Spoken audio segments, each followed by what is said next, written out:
So வணக்கங்க. இப்போ நம்ம எங்கே இருக்குன்னு பார்த்தீங்கன்னா 3 ஏக்கர் 29 சென்ட் விவசாய பூமி வந்து சேலுக்கு வந்திருக்குங்க. ஸோ அந்த விற்பனைக்கான இடத்துல தான் இப்போ நம்ம இருக்கோம்.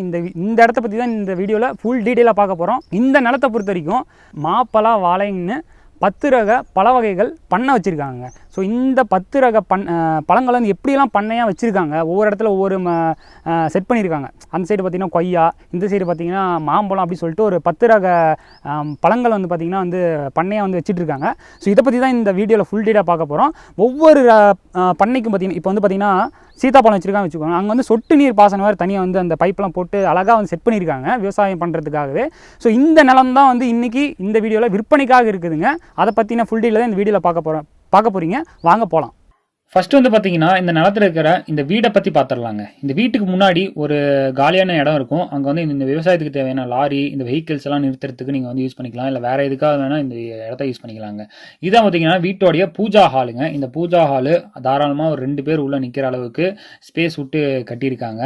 இந்த பூஜா ஹாலிலேருந்து ரைட் சைடு பார்த்தீங்கன்னா அப்படியே வாசக்காலுக்குலேருந்து அப்படியே வீட்டிலேருந்து அப்படியே வெளியே வந்தீங்கன்னா சாலைங்க. இந்த காலையில் எழுந்திரிச்ச உடனே பசு மூஞ்சில் முழிச்சா வந்து நல்லது அப்படிங்கிற ஒரு அந்த ஐடியாவில் இந்த கோசாலை வந்து கட்டியிருக்காங்க வீட்டுக்கு முன்னாடியே. ஸோ இதான் பார்த்தீங்கன்னா வீட்டுக்கு முன்னாடி இருக்கிற ஒரு சின்ன ஸ்பேஸுங்க. இங்கே வந்து நீங்கள் கார் வேணால் நிறுத்திக்கலாம், இல்லை பைக்ஸ் ஏதாவது நிறுத்திக்கலாம், இல்லை திங்ஸ் வச்சுக்கிறதா வச்சுக்கலாம். நல்லா ஸ்பேஸ் வந்து நல்லா பெருசாகவே இருக்குது. ஸோ இதுதான் பார்த்தீங்கன்னா வீட்டோடைய வாசக்கால். ஸோ நல்ல குவாலிட்டியான மரத்தில் நல்ல டிசைனாக வந்து பண்ணியிருந்தாங்க. பார்க்கவே லுக்காக இருக்குங்க. டோரும் குவாலிட்டியாக இருக்குது. ஹால் நல்லா கரெக்டாக சைஸாக இருக்குதுங்க. ஹாலில் 2 விண்டோ இருக்குது. காற்று போக்குவரத்துக்கு கரெக்டாக இருக்குது. காற்று வந்து ஒரு சில வீடெல்லாம் ரொம்ப அடைச்ச மாதிரி இருக்கும், அந்த மாதிரி இல்லாமல் இந்த வீடு நல்லா ஃப்ரீயாகவே இருக்குது. ஸோ நெக்ஸ்ட் வந்து பார்த்தீங்கன்னா சமையல் அறைங்க. இதுதான் வீட்டோட சமையல் அறை. இந்த சமையல் அறை ரொம்ப ஸ்பேஸ் விட்டு நல்லாவே தாராளமாக கட்டியிருக்காங்க. உள்ளே ஒரு 4 பேர் நின்று சமைக்கிற அளவுக்கு இடம் இருக்குங்க. ஸோ பார்த்தாலே உங்களுக்கே தெரியும். நல்லா ஸ்லாப்பு, அந்த சமையல் திங்ஸ் வைக்கிறதுக்கான ஸ்லாப்ஸ் எல்லாம் கரெக்டாக பிளான் பண்ணி கட்டியிருக்காங்க. அதுவும் இல்லாமல் அந்த காற்று வசதி, இந்த சமையல் அறையில் ரொம்ப இதாக இருக்கக்கூடாது இல்லையா, அதுக்கு தகுந்த மாதிரியும் 2 விண்டோ வச்சு கட்டியிருக்காங்க. சமைக்கிற அந்த புகை வந்து வெளியே போகிற அளவுக்கு அந்த ஃபேன் வச்சுருக்காங்க. எல்லாமே ஐடியா பண்ணி வீடு ஃபஸ்ட்டு வாஸ்து சாஸ்திரப்படி கரெக்டாக கட்டியிருக்காங்க. ஃப்ரெண்ட்ஸ், இந்த வீட்டை பொறுத்த வரைக்கும் ஒரு ஹாலு, 2 பெட்ரூமு, ஒரு கிச்சனு, ஒரு பூஜா ரூமு, 3 பாத்ரூமுங்க. பெட்ரூம் பொறுத்த வரைக்கும் மேலே அட்டாளி எப்பயும் போல், அதே மாதிரி ட்ரெஸ்ஸு, சின்ன திங்ஸ் வச்சுக்கிற ஸ்லாபு, ப்ளஸ்ஸு விண்டோங்க. விண்டோ பார்த்திங்கன்னா பெருசாக வச்சுருக்காங்க. நல்லா ப்ரைட்டாகவே இருக்குங்க. லைட் போடாமே ரூம் நல்லா ப்ரைட்டாக தான் இருக்குது. நெக்ஸ்ட் பார்த்திங்கன்னா இந்த வீடு ஃபுல்லாகவே பார்த்திங்கன்னா டைல்ஸ் தான் போட்டிருக்காங்க. ஸோ இதுதான் பார்த்திங்கன்னா 2வது ரூமு. அதோட ஹைட் வந்து பார்த்துக்கோங்க. முன்னாடி ரூமோடைய வாசக்கால ஹைட்டு. அது மேலே அட்டாளி, அப்புறமேட்டு ஸ்லாபு, திங்ஸ் வச்சுக்கிற ஸ்லாபு, அப்புறமேட்டு விண்டோ. அதே மாதிரி இந்த ரூமில் வந்து திங்ஸ் ஒரு உள்ள தனியாக தெரியாத அளவுக்கு ஒரு திங்ஸ் வைக்கிறதுக்கு இடம்லாம் வைப்பாங்க இல்லையா, அந்த மாதிரியும் இந்த ரூமில் செஞ்சுருக்காங்க. அதுவும் இல்லாமல் வீட்டில் வந்து டைல்ஸ் வந்து போட்டிருக்காங்க. ஃபுல்லாக டைல்ஸ் தான் வீட்டில் கீழே.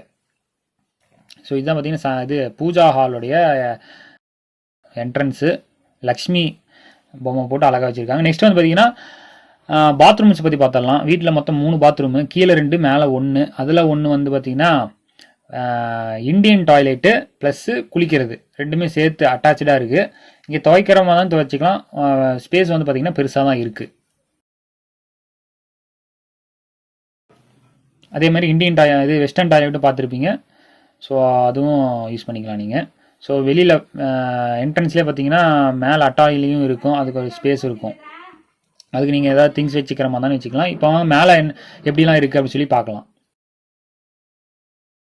ஸோ மேலேயும் பார்த்தீங்கன்னா நீங்கள் வந்து ரெஸ்ட் எடுக்கிற மாதிரி எடுத்துக்கலாம் நைட் டைம். ஏன்னா அப்படியே எம்டியாக விடாமல் காம்பவுண்ட் செவரோட கட்டி தான் வச்சுருக்காங்க. அதனால் உங்களுக்கு எதுவும் பிரச்சனை இருக்காது. ஸோ மேலேருந்து பார்க்கும்போது இந்த நிலம் ஓவராலாக ஒரு 80% மேலேருந்து நீங்கள் வந்து கவர் பண்ணிக்கலாம். நீங்கள் வந்து பார்வை பார்க்கணும் நிலத்தை அப்படின்னா மேலே ஒரு வாட்டி அப்படி ஏறி வந்து பார்த்தீங்கன்னா ஒரு 80% கவர் ஆயிரும். ஸோ அங்கே பார்த்தீங்கன்னா ஒருத்தங்க வேலை செய்கிறவங்க, இந்த காட்டில் வேலை செய்கிறவங்க இருக்கிறாங்க. ஸோ அந்தளவுக்கு வந்து மேலேருந்து பார்த்தாலே உங்களுக்கு வந்து தெரிஞ்சிடும். ஸோ இந்த காட்டை சுற்றி நீங்கள் வந்து மேலே ஏறி பார்த்துங்க. இந்த சைடு வந்து பார்த்தீங்கன்னா கொஞ்சம் எம்டி ஸ்பேஸ்லாம் இருக்கும். நீங்கள் இந்த இடத்துல நீங்கள் வந்து வேறு ஏதாவது வச்சுக்கிற மாதிரி தானே வச்சுக்கலாம், மரங்க இந்த மாதிரி. சரி, ஓகேங்க. பல வகைகள் வந்து நெக்ஸ்ட் வந்து பார்க்க ஆரம்பிச்சிடலாம். நான் எப்படியெல்லாம் வந்து செட் பண்ணியிருக்காங்க, தோட்டத்தை எப்படியெல்லாம் செட் பண்ணியிருக்காங்க அப்படின்ட்டு. ஸோ ஃபஸ்ட்டு வந்து பார்த்தீங்கன்னா பலாப்பழம் அப்படிங்கிற ஒரு செக்ஷனை பற்றி பார்த்துடலாங்க. இந்த லேண்டில் பலாப்பழம் மட்டும் மொத்தம் 16 பலாப்பழம் மரம் வந்து வச்சுருக்காங்க. இந்த பலாப்பழம் மரம்லாம் சின்ன மரம் தாங்க. அதாவது ஓரளவுக்கு மீடியம் சைஸ் வளர்ந்தாவே போதும், வந்து உங்களுக்கு வந்து பழம் வந்து விட்டுரும். ரொம்ப ஹைட்டாக வளரக்கூடிய அளவுக்குலாம் போகாது. அந்த ரகத்தை சேர்ந்த மரம் தாங்க இது. ஸோ பாருங்கள், மரம் எவ்வளோ சின்னதாக இருக்குது. பட் ஆனால் உங்களுக்கு காய் வந்து சீக்கிரமாக வந்துடும். அதாவது பழம், அதாவது இந்த பலாசொலையெல்லாம் ஏதோ ரெட் கலரில் வரும் அப்படின்னு சொல்லி சொல்கிறாங்க. சிகப்பு பலாசொலை அப்படின்னு சொல்லி சொன்னாங்க. ரொம்ப டேஸ்ட்டாக இருக்கும் அப்படின்னாங்க. அதுவும் இல்லாமல் பலாப்பழம் மட்டும் இல்லாமல் சீத்தாப்பழங்க, நாட்டு சீத்தாப்பழம் அது வந்து வச்சுருக்காங்க. இது வந்து பர்சனல் யூஸுக்கு தான், அதை வீட்டு யூஸுக்கு வச்சுருக்காங்க. நீங்கள் வந்து அதை நீங்கள் வியாபாரம் பண்ணுற மாதிரி இருந்தாலும் பண்ணலாம், இல்லை நீங்களே யூஸ் பண்ணுற மாதிரி இருந்தாலும் யூஸ் பண்ணிக்கலாங்க. நெக்ஸ்ட் வந்து பார்த்தீங்கன்னா நிலவேம்பு மரம் அண்டு மகாகனி மரங்க. ரெண்டுமே பார்த்தீங்கன்னா நிலவேம்பு மரம் ஒரு 150, மகாகனி ஒரு 150 இருக்குங்க. இது ரெண்டுமே இந்த ஃபர்னிச்சர் ஐட்டத்துக்கு யூஸ் பண்ணுற மரங்க. ரொம்ப காஸ்ட்லியான மரம்னு சொன்னாங்க. ஸோ இது வந்து வியாபாரத்தில், அதாவது இது வந்து மார்க்கெட்டில் நல்ல ஒரு காசுக்கு போகக்கூடிய மரம். அந்த மரம் வகைகளும் இதில் இருக்குது. நிறைய மரம் வகைகள் இருக்குது. 1 by 1 நான் சொல்கிறேன், பாருங்கள். ஸோ இப்போ வந்து மகாகனி மலவேம்பு சொல்லியிருக்கேன். 150 இருக்குது. நெக்ஸ்ட் வந்து பார்த்திங்கன்னா தென்னை மரங்க. தென்னை ஒரு 75 இருக்குது அப்படின்னாங்க. ஸோ 75ல் பார்த்தீங்கன்னா ஹைட்டாக வளரக்கூடியது, ஷார்ட்டாக வளரக்கூடியதுன்னு சொல்லிட்டு 2 ரகம் வந்து இருக்குது அப்படின்னாங்க. ஷார்ட்டாக வளரக்கூடியது பார்த்தீங்கன்னா உங்களுக்கே தெரியும். ஷார்ட்லேயே பார்த்தீங்கன்னா உங்களுக்கு வந்து தேங்காய் இளநீ வந்து விட்டுருங்க. ஸோ அதனால் நீங்கள் வந்து ஹைட்டாக வளரணும் அப்படின்ட்டு வெயிட் பண்ண அவசியமே இல்லை. ஷார்ட்லேயே உங்களுக்கு வந்து இளநீ விடக்கூடிய ரகம் தான் இந்த இளநீ. அதாவது அதுவும் இல்லாமல் சிகப்பு இளநீ அப்படின்னாங்க. சிகப்பு இளநீ கூட வருது அப்படின்னாங்க. சிகப்பு இளநீ அது மட்டும் இல்லாமல் செம்மரம் ஒரு 20 இருக்குது அப்படின்னாங்க. அதாவது சந்தன மரம் மாதிரியே இது ஒரு செம்மரம் டைப்பு. இதுவும் பார்த்தீங்கன்னா கவர்மெண்ட் ரூல்ஸ் படி தான் வளர்க்கணும், விற்கணுங்க. ஸோ அந்த மரமும் 20 இருக்குது. அதுவும் நீங்கள் வந்து வியாபாரத்துக்கு யூஸ் பண்ணிக்கலாம். நெக்ஸ்ட் வந்து பார்த்தீங்கன்னா வேங்க மரம். ஸோ வேங்க மரம் வந்து டோட்டலாக ஒரு 5 இருக்குன்னாங்க. இதுவும் பார்த்தீங்கன்னா இந்த ஃபர்னிச்சர் ஐட்டம் தாங்க. இந்த முக்கியமாக கோயில்களுக்கு யூஸ் பண்ணுற மர வகைகளில் இந்த வேங்க மரமும் ஒன்று அப்படின்னாங்க. நெக்ஸ்ட் வந்து பார்த்தீங்கன்னா கருங்காலி மரங்க. கருங்காலி மரத்தை பற்றி நான் சொல்லி தான் உங்களுக்கு தெரியணும் அப்படின்னு இல்லை. இந்த நிலத்தில் மொத்தம் 2 கருங்காலி மரம் இருக்குது. வியாபாரம், அதாவது கருங்காலி மரம் மார்க்கெட்டில் எவ்வளோ சேலுக்கு போயிட்டுருக்கு, எந்த மாதிரியான வியாபாரம் அப்படின்னு உங்களுக்கு தெரியும். அந்த மரமும் இங்கே 2 இருக்குங்க. நெக்ஸ்ட் வந்து கோல்டன் சீத்தா மரங்க. கோல்டன் சீத்தா இது வந்து பார்த்தீங்கன்னா மொத்தம் 250 மரம் இருக்குது. இப்போ பார்த்தீங்க இல்லையா, அது வந்து காய் தாங்க. இது மொத்தம் ஒரு 1/2 கிலோலேருந்து சம்திங் வெயிட் வரைக்கும் இது வந்து வளரும் அப்படின்னு சொல்லி சொல்கிறாங்க. ரொம்ப பெருசாக வளரும் அப்படின்றாங்க. ரொம்ப டேஸ்ட்டாகவும் இருக்கும் அப்படின்றாங்க. ஒரு பெரிய ஒரு தோட்டத்திலேயே வந்து, அதாவது பெரிய ஒரு பண்ணை மாதிரியே வந்து ரெடி பண்ணி வளர்த்திட்டு இருக்காங்க. இந்த ஒவ்வொரு செடிக்கும் சொட்டு நீர் பாசனம் தனித்தனியாக வந்து அரேஞ்ச் பண்ணியிருக்காங்க. அது வந்து பார்த்திங்கன்னா செட் பண்ணியிருக்காங்க. ஸோ இந்த நிலத்தை வாங்குறவங்களுக்கு வாங்கி மெயின்டெனன்ஸ் பண்ணுறது தான் ஒரு வேலையாக இருக்குமே தவிர, மற்றபடி உங்களுக்கு வேணும்னா எக்ஸ்ட்ரா நீங்கள் வந்து ஏதாவது பண்ண வச்சுக்கலாம். இது வந்து மெயின்டெனன்ஸ் பண்ணாலே ஒரு வருமானம் வந்து உங்களுக்கு வந்து இந்த நிலத்துலேருந்து கண்டிப்பாக வந்துடுங்க. ஃப்ரெண்ட்ஸ், இப்போ வந்து நிலம் என்ட்ரு ஆனதுக்கப்புறம் ரைட் சைடு கார்னரில் வந்துருக்கோங்க. இந்த பாருங்கள், கார்னர்லாம் அதாவது இந்த நிலத்தை சுற்றி பாருங்கள், வேலி வந்து போட்டிருக்காங்க. ஸோ எந்த ஒரு விலங்குக்கும் உள்ளே வராத மாதிரி, யாரும் எந்த திருடர்கள் யாரும் உள்ளே வராத மாதிரி அழகாக வந்து வேலி போட்டிருக்காங்க. அதுவும் இல்லாமல் இந்த நிலத்தில் தேக்கு மரம் 10 தேக்கு மரம் இருக்குன்னு சொல்லியிருக்காங்க. அந்த 10ல் 2-3 வந்து சைஸாக இருக்குங்க. அதுவும் இல்லாமல் இந்த நிலத்தில் சந்தன மரம் ஒரு 5 சந்தன மரம் இருக்குங்க. நெக்ஸ்ட் வந்து பார்த்தீங்கன்னா நாவல் மரத்தை பற்றி பார்த்துடலாங்க. இந்த நிலத்தில், இந்த லேண்டில் டோட்டலாக 120 நாவல் மரம் இருக்குங்க. ஜம்பு நாவல் அப்படின்னு சொல்லி ஒரு ரகங்க. நாவல் மரம், அதாவது நாவப்பழம் மார்க்கெட்டில் எவ்வளோ போயிட்டுருக்கு, எந்தளவுக்கு அதோடைய வியாபாரம் இருக்குது அப்படின்னு சொல்லிட்டு நான் சொல்லி தான் தெரியணும் இல்லை. ஸோ 120 நாவல் மரம் நல்ல ஒரு ப்ராஃபிட் இருக்கக்கூடிய பழம் தான் நாவல். ஒவ்வொரு மரத்துக்கும் சொட்டு நீர் பாசனம் தனியாக ரெடி பண்ணி அதுக்கு தண்ணி பாய்ச்சுறாங்க. அழகாக வந்து மெயின்டைன் பண்ணிருக்காங்க. அதுவும் இல்லாமல் இந்த நாவல் மரம் இருக்கு இல்லைங்களா, நடுவில் வந்து பார்த்திங்கன்னா தென்னை மரம் வச்சுக்கலாம் அப்படின்னு சொல்லியிருக்காங்க. ஒவ்வொரு நாவல் மரத்துக்கும் நடுவில் வந்து சம்திங் ஸ்பேஸ் விட்டுருக்காங்க. அந்த ஸ்பேஸில் நீங்கள் தென்னை மரம் கூட வச்சுக்கலாம் அப்படின்னு சொல்லியிருக்காங்க. ஸோ நெக்ஸ்ட் வந்து பார்த்திங்கன்னா மோட்டார் ரூமுங்க. இந்த டோட்டல் 3 ஏக்கருக்கும் பார்த்திங்கன்னா மோட்டார் ரூமு இங்கே தான் இருக்குது. இந்த நிலத்தில் மொத்தம் 3 போர் இருக்குங்க. அந்த 3 போரில் 2 போர் வந்து யூஸ் பண்ணிகிட்டு இருக்காங்க. ஒரு போர் வந்து யூஸ் பண்ணாமல் இருக்குது. அதாவது போதுமான தண்ணி அந்த 2 போர்லேயே வரதுனால இன்னொரு போர் வந்து அளவாக யூஸ் பண்ணுறதில்ல. உங்களுக்கு வேணும்னா நீங்கள் வந்து யூஸ் பண்ணிக்கலாம். அதுவும் இல்லாமல் ஆடு மாட்டுக்கு தேவையான தீவன புல் அது வந்து அதுக்குன்னு தனியான ஒரு இடத்துல வந்து அதுவும் வந்து ரெடி பண்ணியிருக்காங்க. ஸோ ஆடு மாடுக்கு புல் வாங்க வந்து வெளியே வாங்குவாங்க ஒரு சிலர். ஆனால் இந்த நேரத்தை பொறுத்த வரைக்கும் உள்ளே நீங்கள் வந்து அதை வந்து ரெடி பண்ணிக்கலாம். ஸோ இதுதான் பார்த்தீங்கன்னா தண்ணி தொட்டிங்க. இந்த நிலத்துக்கு மொத்த நிலத்துக்கும் இங்கே தண்ணி தொட்டிங்க தான் இருக்குது. சனி மூலையில் வந்து தண்ணி தொட்டி வச்சுருக்காங்க. ஸோ வாஸ்து சாஸ்திரப்படி சனி மூலையில் வந்து தண்ணி தொட்டி தான் நல்லதுன்னு சொன்னாங்க. ஸோ இந்த நிலத்தில் சனி மூலையில் தாங்க இருக்குது. நெக்ஸ்ட் வந்து பார்த்திங்கன்னா கொய்யாங்க, அலகாபாத் கொய்யா. இந்த நிலத்தில் மொத்தம் 280 கொய்யா மரம் இருக்குது. ஸோ மக்களால் விரும்பி சாப்பிடக்கூடிய பழத்தில் கொய்யா பழமும் ஒன்று. ஸோ 280 இருக்குது. அழகாக வந்து அதுக்கும் சொட்டு நீர் பாசனம் விட்டு மெயின்டைன் பண்ணிட்டுருக்காங்க. ஸோ இந்த கார்னருக்கு, அதாவது நம்ம ரைட் சைட் கார்னர்லேருந்து அப்படியே ஆப்போசிட் கார்னர் வந்திருக்கோம். இந்த கார்னரில் உயிர் வேலி ப்ளஸ் கிழுவை செடியால் வந்து வேலி வந்து இந்த நிலத்தை சுற்றியும் வந்து ரெடி பண்ணியிருந்தாங்க. ஸோ அதையும் இந்த கார்னரில் நீங்கள் வந்து பார்க்கலாம். அந்த செடியில் வந்து ஆல்ரெடி முள் இருக்குங்க. ஸோ அதனால் ரொம்ப பாதுகாப்பாக இருக்கும். ஸோ இங்கே ஒரு கருங்காலி மரம், அங்கே ஒரு கருங்காலி மரம் பார்த்தோம், இங்கே ஒரு கருங்காலி மரம் பார்த்துருக்கோம். ஸோ இதுதான் பார்த்தீங்கன்னா 2வது கேட்டுங்க. அதாவது இந்த நிலத்துக்கு மொத்தம் 2 கேட்டு. முன்னாடி ஒரு கேட்டு என்ட்ரன்ஸ் வந்து பார்த்துருந்தோம். இது வந்து பேக் கேட் வந்து மண் வழி தாங்க இருக்கும். முன்னாடி வந்து லாரி போகிற அளவுக்கு வழி இருக்குங்க. ஸோ இந்த மரம் வந்து ஒரு வன்னி மரம்னு சொல்லுவாங்க. இது வந்து தெய்வ கலாச்சாரம் இருக்கிற மரம் அப்படின்னு சொன்னாங்க. ஸோ இதுதான் பார்த்தீங்கன்னா முள் சீத்தாங்க. இந்த பழம் வந்து கேன்சர் பேஷண்ட் வந்து சாப்பிடக்கூடிய பழங்க. இது வந்து ஒரு 1.5 கிலோ பக்கம் வளரும் அப்படின்னு சொல்கிறாங்க. இந்த பழம், ஒரு பழம் வந்து 1.5 கிலோ வெயிட் வரும் அப்படின்னாங்க. மொத்தம் 4 மரம் இந்த லேண்டில் இருக்குதுங்க. ஸோ நெக்ஸ்ட் வந்து பார்த்தீங்கன்னா முட்டைப்பழம். இந்த பழத்தை பொறுத்த வரைக்கும் அந்த பழத்துக்கு நடுவில் மஞ்சள் கரு மாதிரி, இப்போ வந்து முட்டை எப்படி இருக்குங்க, வெள்ளை மஞ்சள் அப்படின்னு சொல்லியிருக்கோம் இல்லையா, அதே மாதிரி தான் இந்த பழமும் இருக்கிறதுனால இந்த பழத்துக்கு பேர் முட்டைப்பழம்.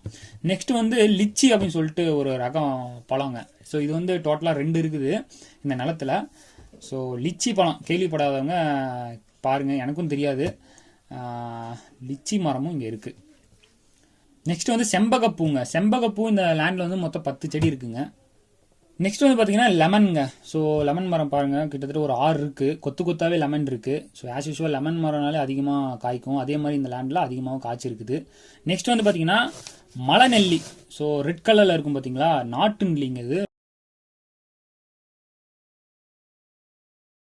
நெக்ஸ்ட் வந்து ரோஸ் வுட்டுங்க. இதுவும் பார்த்தீங்கன்னா ஃபர்னிச்சர் ஐட்டத்துக்கு யூஸ் பண்ணுற ஒரு காஸ்ட்லியான மரத்தை சேர்ந்தது. இது வந்து டோட்டலாக 20 மரம் வந்து இருக்குதுங்க. நெக்ஸ்ட் வாட்டர் ஆப்பிளுங்க. ஆப்பிள் செடிங்கிறது நம்ம சவுத் இந்தியாவில் பார்த்தீங்கன்னா நம்ம வந்து பார்த்தே இருக்க மாட்டோம். அது அவ்வளோ இருக்கும், பட் எங்கேயாவது ஒரு சில இடத்துல தான் இருக்கும். பட் ஆனால் இந்த நிலத்தையும் பார்த்தீங்கன்னா வாட்டர் ஆப்பிள் இருக்குது. மொத்தம் 4 செடி இருக்குன்னு சொல்லியிருக்காங்க. ஸோ இந்த சைடு இப்போ வந்து பார்த்தீங்கன்னா எங்கே இருக்கும்னா என்ட்ரன்ஸ்லேருந்து லெஃப்ட் கார்னரில் இருக்குங்க. ஸோ லெஃப்ட் கார்னர்லையும் அந்த வேலியெல்லாம் பார்த்தீங்கன்னா அழகாக வச்சு ரெடி பண்ணியிருக்காங்க. அதை காமிக்கணும்னு தான் இங்கே வந்து வந்திருக்கேன். ஸோ இந்த நிலத்தை சுற்றியும் பக்காவாக வேலி வந்து போட்டு ரெடி பண்ணியிருக்காங்க. ஸோ நெக்ஸ்ட் வந்து இதுதான் நாகலிங்க மரங்க. ஸோ இந்த மரம் பொறுத்த வரைக்கும் கோயில்களில் இந்த நிலத்தில் இதெல்லாம் வளர்த்துனா வந்து ஒரு நல்லது அப்படிங்கிற ஒரு ஐதீகத்தினால நாகலிங்க மரமும் வச்சுருக்காங்க. நெக்ஸ்ட் வால் லெமனுங்க. ஸோ இந்த லெமன் பொறுத்த வரைக்கும் லிங்கம் வடிவில் இருக்கும் அப்படின்னு சொன்னாங்க. இப்போதைக்கு இல்லை பழம், பட் ஆனால் வந்தால் லிங்கம் வடிவில் இருக்குமாங்க இந்த வால் லெமன். ஸோ இதுதான் பார்த்தீங்கன்னா வெண்ணாவலுங்க. நாவப்படத்துலேயே வந்து வெண்ணாவல். இது வந்து ஒரே ஒரு மரம் தான் இருக்குது. பட் ஆனால் இந்த ஒரு மரத்துலேயே அதிகமாக காய்க்குது அப்படி சொன்னாங்க. ஒரு அதிகமாக காய்ச்சி வெயிட்டில் அப்படியே தொங்கிரும் மரம் அப்படின்னாங்க. அந்தளவுக்கு வந்து காய்க்கும் அப்படின்னாங்க. இதுதான் பார்த்தீங்கன்னா நைட் குயினுங்க. இது வந்து நைட் டைமில் வந்து அது வாசனைகளை வெளிப்படுத்தும் அப்படின்னு சொன்னாங்க. மார்னிங் ஆனால் உதிர்ந்துருமா, நைட் ஆனால் வாசனை வெளிப்படுத்துமாங்க. ஃப்ரெண்ட்ஸ், இந்த 3 ஏக்கர் 29 சென்ட் நிலத்தை பற்றி முக்கியமான டீட்டெயிலாம் எல்லாமே சொல்லியிருப்பேன், காமிச்சிருப்பேன். இன்னும் ஃபர்தராக உங்களுக்கு இன்னும் நிறைய டீட்டெயில் வேணும்னா இந்த டிஸ்பிளேல தெரிகிற ஓனர் நம்பருக்கு கால் பண்ணி நீங்கள் வந்து கேட்டுக்கலாம். இந்த நிலத்தை பொறுத்த வரைக்கும் எங்கே இருக்குன்னு கேட்டிங்கன்னா சேலம்லேருந்து 40 கிலோமீட்டர் டிஸ்டன்ஸில் தும்பல் அப்படிங்கிற ஒரு கிராமத்தில் இந்த நிலம் இருக்குங்க. இந்த தும்பல்ங்கிற கிராமம் எல்லா ஃபெசிலிட்டியும் இருக்கிற கிராமம் தான். ஹாஸ்பிட்டல்லேருந்து மார்க்கெட்லேருந்து எல்லா ஃபெசிலிட்டியும் இருக்குது தும்பல் கிராமம். ஸோ இந்த தும்பல் கிராம பஸ் ஸ்டாண்ட்லேருந்து இந்த நிலத்துக்கு ஒரு அரையிலிருந்து 3/4 கிலோமீட்டர்லேயே வந்து நீங்கள் வந்து ரீச் பண்ணிடலாம். ஸோ தண்ணி வசதி 24 மணி நேரமும் இருக்குது. எலக்ட்ரிசிட்டி வசதி இருக்குது. நிலத்துக்கு வந்து ஃப்ரீ. வீட்டுக்கு வந்து எப்பயும் போல் சர்வீஸ் வந்து நீங்கள் யூஸ் பண்ணிக்கலாம். இந்த 3 ஏக்கர் 29 சென்ட் ப்ளஸ் இந்த வீடு எல்லாமே சேர்த்து பார்த்தீங்கன்னா டிஸ்பிளேல தெரிகிற நம்பருக்கு கால் பண்ணி நீங்கள் வந்து கேட்டுக்கலாம். இது வந்து டைரக்ட் ஓனர் தாங்க, நடுவில் எந்த ஒரு புரோக்கரும் இல்லை. நீங்கள் ஓனருக்கே கால் பண்ணி உங்கள் ரேட்டுக்கு தகுந்த மாதிரி நீங்கள் வந்து பேசிக்கலாங்க. ஸோ எனிவே ஃப்ரெண்ட்ஸ், இந்த இன்ஃபர்மேஷன் உங்களுக்கு கண்டிப்பாக யூஸ்ஃபுல்லாக இருக்கும். இந்த இன்ஃபர்மேஷன் உங்கள் ஃப்ரெண்ட்ஸ் அண்ட் ஃபேமிலிக்கு ஷேர் பண்ணுங்கள். உங்கள் சரௌண்டிங்கில் யாருக்காவது இந்த மாதிரி விவசாயம் பண்ணுற லேண்ட் வேணும் அப்படின்னு ஆசைப்பட்டாங்கன்னா இந்த வீடியோ கண்டிப்பாக சென்ட் பண்ணுங்கள். உங்களுக்கு கண்டிப்பாக யூஸ்ஃபுல்லாக இருக்கும். ஸோ எனிவே ஃப்ரெண்ட்ஸ், இதே மாதிரியான கண்டென்ட் வந்து ரெகுலராக வேணும் ஆசைப்பட்டீங்கன்னா மறக்காம கமெண்ட்டில் சொல்லுங்கள், லைக் பண்ணுங்கள், சப்ஸ்கிரைப் பண்ணுங்கள், பெல் ஐக்கான ஆளில் போட மறந்துடாதீங்க. தேங்க்யூ.